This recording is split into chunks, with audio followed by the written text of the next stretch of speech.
Egunon, queridos patitos, estamos a 12 de junio, pero de 2018, en donde la República de Macedonia confirma que iniciará el cambio de su nombre al de República de Macedonia del Norte.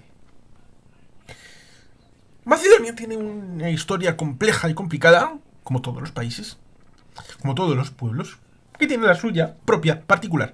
Recordemos en el año 2001 que estuvo a punto de ir a una guerra civil en donde el entonces líder de la diplomacia europea, el señor Solana, fue durante un mes a vivir a Skopje, la capital del país, para tratar de frenar la situación respecto de la minoría albanesa, que evidentemente venía de ver lo que había pasado en Kosovo y lo que había sido la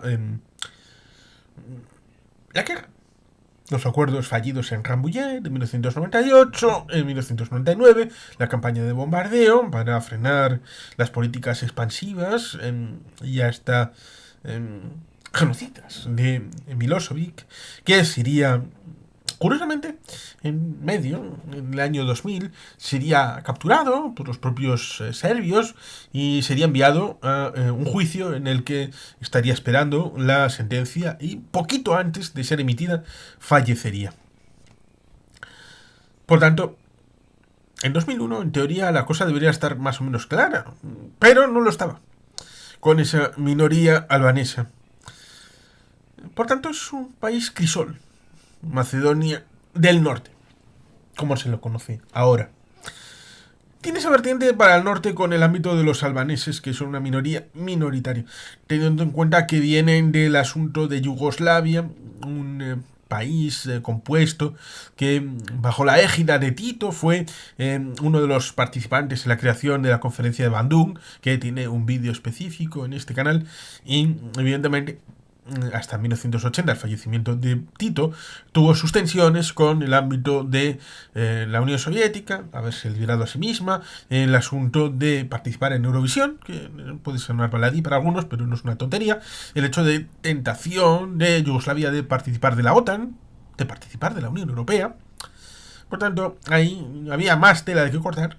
Y también están los Juegos Olímpicos de Invierno de 1984 en Sarajevo, que recordaba precisamente a 1914, en el mismo escenario donde mataron al heredero del archiducado, es decir, Francisco Fernando y esposa, Gavrilo Princip, mano negra, un serbio. Sí, tenemos un conversatorio bien interesante sobre esas vicisitudes del inicio de la Primera Guerra Mundial con Antonio Muñoz Lorente. Macedonia, por lo tanto, tiene esa vicisitud de ser heredero del ámbito yugoslavo, de haber salido más o menos sin estar en el foco a la independencia, porque el foco estuvo en 1991 en el caso de Eslovenia, de Croacia, por supuesto en 1991 al 95 en el caso de Bosnia. Luego está el asunto de Kosovo, que tuvo su relevancia, más o menos sin tener mucha firma en el radar. Tenemos el caso de Montenegro, pero Macedonia, en principio hasta el 2001, no había tenido una presencia en medios. Sí la tuvo ahí entonces. ¿Qué pasa en Macedonia? Macedonia es el nombre histórico del lugar donde vienen los Magno, Alejandro Magno, Filipo de Macedonia, el padre de Alejandro. Hay quien dice que la historia respecto de padre e hijo tiene algo que ver con que Mamutsi, teniendo en cuenta respecto de si era o no legítimo, un debate que tenía la trascendencia respecto de no solamente si era mixto, mestizo o no mestizo, a la hora de legitimarse o no legitimarse, a la hora de gobernar, y que evidentemente eso significó que ese mismo discurso luego lo llevó por Babilonia y más allá con... era Rosan, aquella que se casó en el ámbito de los... de Afganistán, por decirlo de manera con un significante que podamos entender todos, a pesar de que entonces no era Afganistán, pero lo mismo que se casó con alguien importante en Babilonia para poder hacer mestizaje lo cual no es tan diferente de lo que hizo Cortés cuando llegó a el futuro México en 1919-1921 con sus capitanes. Por tanto, ahí había un hilo, porque Cortés seguramente le hizo las vicisitudes de Alejandro. Por tanto, ahí está una circunstancia bien curiosa, porque Grecia siempre ha dicho que Macedonia era un nombre griego. Y ese territorio del norte, pues llamándose Macedonia, podía correr el riesgo de que en un momento dado se le fuera la pinza y montaran un parlamento y un gobierno que fuera irredentista y se les ocurriera la idea de reclamar las zonas de Macedonia dentro de Grecia, y por tanto tendrían un problema bastante gordo, y por tanto, para evitarlo, el país del norte debía de quitarse Macedonia y llamarse Pirulilandia o la tierra de los nardos o lo que les diera la gana. Pero Macedonia no. No. Lo cual resulta curioso porque Macedonia, pues cuando un momento dado pues se le ocurre mirar hacia algún lugar para esa cosa que era un montón de frutas, pues sin tener que ver, lo llaman Macedonia. Por eso conocemos bastante el nombre de Macedonia, porque es el nombre de un postre. Por tanto, hay cosas bastante curiosas. Podemos llamarle a un postre Macedonia sin que los griegos les moleste, pero el nombre del país de Macedonia tiene que ser otro, porque patatas. Y por tanto, durante mucho tiempo, este país que quería tratar de tener una salida respecto de su misión y visión en el mundo, una salida eurooccidental, como por ejemplo la tiene Eslovenia, como la tiene Croacia, que ya forman parte del ámbito eurooccidental en su globalidad, incluso tienen el euro como moneda. Después de haber entrado en la ampliación de 2004, 10 países, 8 continentales, más Malta y Chipre. Luego, en 2007 tenemos la incorporación de Bulgaria y de Rumanía, y de 2013 tenemos la de Croacia. Pero faltaba bastante en el ámbito de los Balcanes occidentales. Faltaba, por supuesto, Bosnia, Serbia, Kosovo, Montenegro, Macedonia y Albania. Que nadie se olvide el país de Tirana con sus hueveras de Van der Hoxha, que eran más o menos como nichos hormigonados antinucleares, como hongos, como setas, pero también como partes de hueveras, con ese ámbito semi-redondo, semi-esférico para la cúpula. Estaban trufados todo el país. Parecía que tenía un cierto miedo porque Albania se metió en el fregado de ser pro-chino.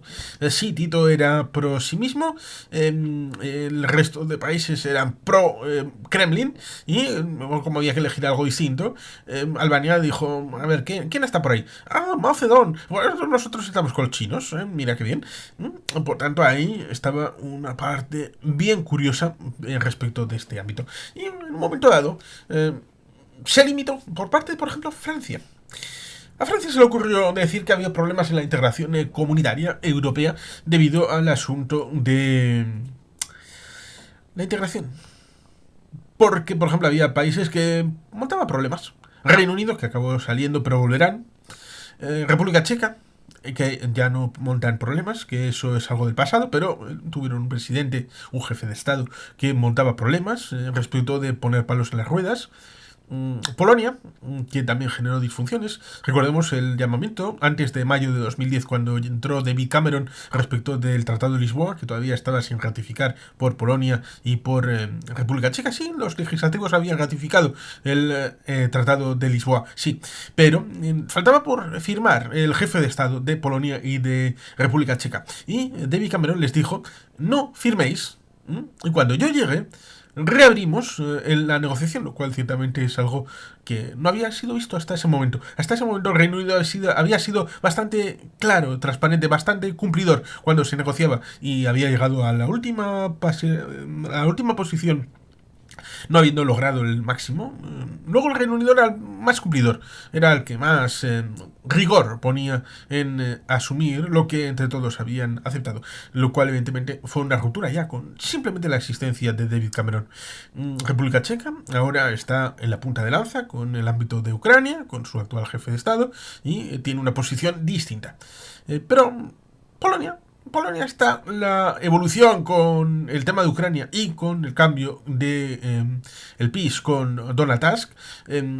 Tenemos un país que ha tenido sus más y sus menos, sobre todo con el nuevo compañero de baile, como era la Hungría de Viktor Orbán, a pesar de que no era por tener una concepción estructural, sino por ámbitos concupiscientes de la situación europea respecto del hecho de que puede resultarle más ventajoso tratar de tener una posición, una pose con respecto a Bruselas, con respecto a tratar de ganar ciertos votantes, con respecto a relaciones exteriores, por ejemplo, con Rusia. No es porque les guste Rusia, porque quieran dar a Hungría, a Rusia, porque Rusia, en forma de Unión Soviética, tuvo una prestancia bien rica en la época del año 45 a año 90. 45 años de ocupación militar, de presencia en el Pacto de Varsovia, bien lo saben, en 1956, cuando les hicieron una visita de cortesía. Por tanto, ahí tenemos, poco como decíamos ayer con el tema del deporte, tenemos un partido de waterpolo histórico entre la Unión Soviética y Hungría, justo en el mismo momento en el que está sucediendo aquellos acontecimientos, esa visita de cortesía de 1956 a Budapest. Por tanto, hay un asunto interesante respecto de que en el ámbito comunitario esto fue visto por Francia como un limitante frente a las posibilidades de meter más gente. Porque, ojo, cuidado, ¿y si meten más gente y se meten con el grupo de Visegrado, que entonces tenía una prestancia porque estaba Polonia, Hungría, República Checa?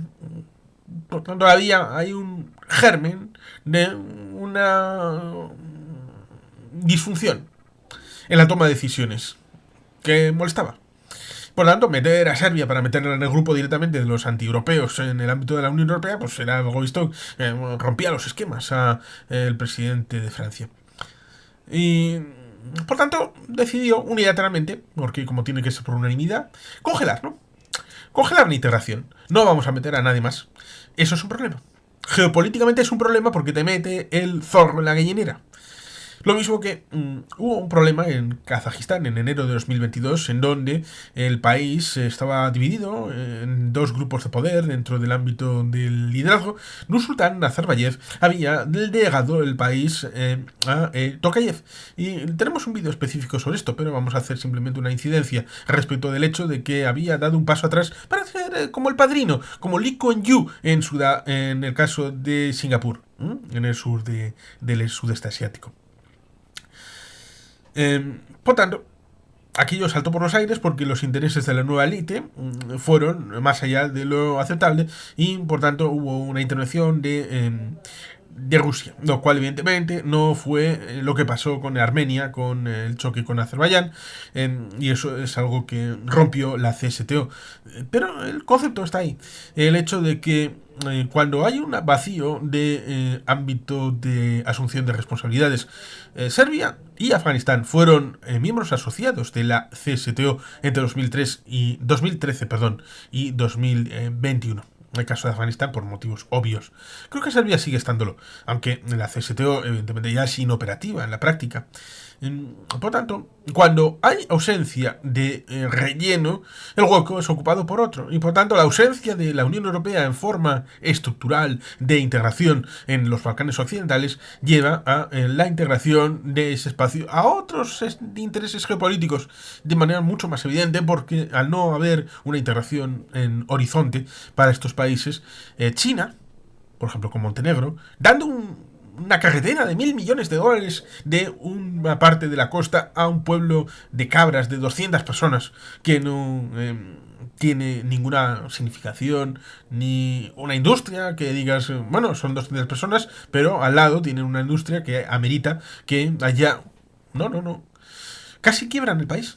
Incluso luego se han metido en otro proyecto de carretera que también puede quebrar el país, lo cual evidentemente es algo que solamente es posible cuando el país tiene un arraigo ausente de la europeidad, sobre todo cuando han dicho los franceses, y en este caso los franceses, han dicho muchas cosas a favor de la Unión Europea, pero Francia también ha hecho muchas cosas en contra de la Unión Europea, en la silla vacía, con la crisis aquella de los años 60, en la Comunidad Europea de Defensa y en su fracaso en 1954, por decir solamente dos casos.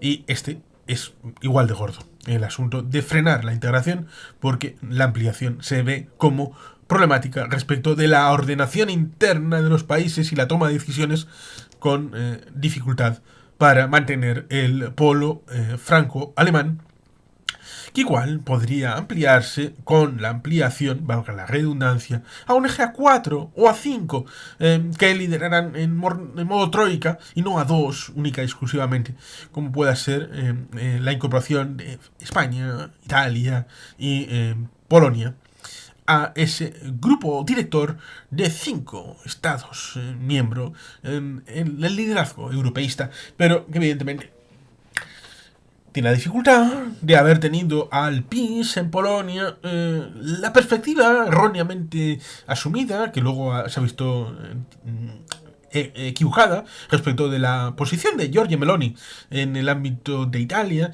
que en teoría iba a destruir la Unión Europea, iba a llevar a Italia a Rusia y que iba a destruir la presencia de Italia en la OTAN y que iba a dejar de apoyar a Ucrania. Se ha revelado pro-ucraniana, pro-OTAN, pro-Unión Europea y por tanto no le ha hecho el juego que, por ejemplo, Berlusconi le ha hecho en el pasado, que en paz descanse, le hizo a Putin y a la propia Rusia. Por tanto, las percepciones a veces son erróneas, pero ciertamente con el ámbito de Meloni, el ámbito del PiS, en Italia, en Polonia, pues puede dar cierto vértigo a ese grupo de entente franco-alemán respecto de la perspectiva, sobre todo al presidente de Francia. Pero el ámbito de la OTAN parece que es algo bastante más claro y que no hay ningún problema.